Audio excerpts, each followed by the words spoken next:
extent. All right, Indiana Senator Dan Coates is speaking out this week on a number of topics. They include NSA leaker Edward Snowden and his attempts to get asylum overseas. Coates says anyone who shelters him will be making a mistake. We are working with those countries saying, don't just think about short term here. You may have a problem with the United States, but you really want to harbor this person for years coming forward because we will never be able to repair those relations with you.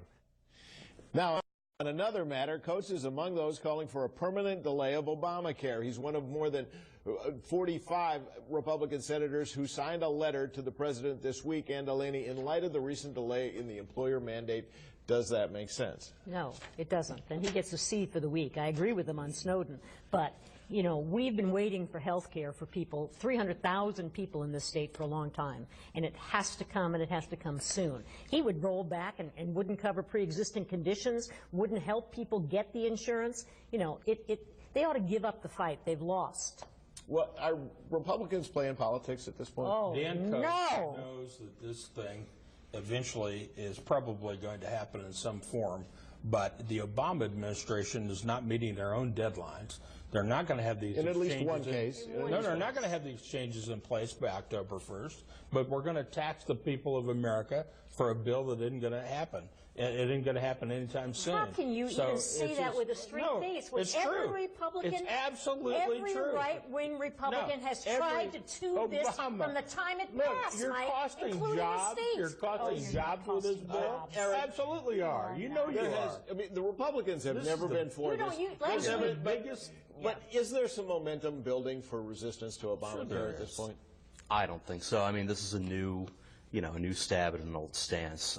Obviously, the latest delays are an embarrassment for the Obama administration. There's no doubt about that. And obviously, Republicans were going to try to use that to emphasize their position that it was a bad idea from the start. No surprise, but they don't control the White House. They don't control the Senate. And so things haven't changed that much. Dan Coates is taking a much more conservative line in this term in the Senate than he did previously, isn't he? Well, it's amazing how, in retrospect, your views change, isn't it, Jim? Yeah. I mean, that's the case. Clearly, he's read the voters. He's read the populace from his perspective, and he thinks that he needs to take a more conservative stand than he did when he was a senator before. You agree? Probably. Yeah, I think he is taking a more conservative stance.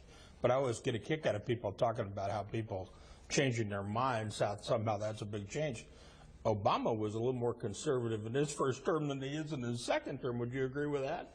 Probably. I would think so. So, I mean, I don't get the big problem here with how these people he had passed the health care bill as the government provider and taken the insurance companies completely out of it, He's which is the way it's going to work now than he was when he ran the first But, you know, it's going to come. It's going to come because people need it. And, you know, we ought to get on board in this state because otherwise the